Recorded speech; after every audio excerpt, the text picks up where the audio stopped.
I think there's definitely a lot of outside pressure within the entertainment industry for women to be young, be thin, still be a little bit compliant. And I am happy to push back against all of those things.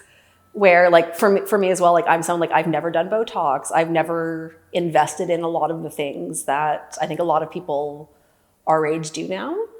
And it's just, I always say like to each their own. If there's something that's going to make you feel better, absolutely go do it.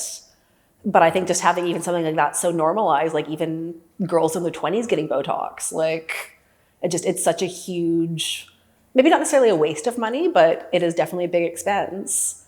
And I wonder, how much of the entertainment industry is really about whether it's not so overt, but it's very covert and subtle. It's like women that don't feel good in their bodies are going to spend more money on diet culture, on workout, on cosmetic surgery, on, things like snail slime to make you stay young.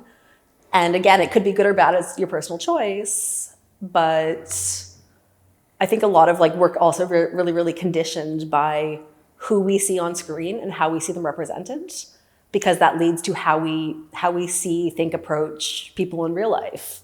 So, even just by the same token, like if we don't see women in their 30s, 40s, 50s, 60s that are capable main characters in their own life, if we only see older women in context of, oh, they're a mom, maybe they're a nurse, maybe they're a doctor, we're also going, like we as women are going to think less of ourselves because we don't see what we can be doing.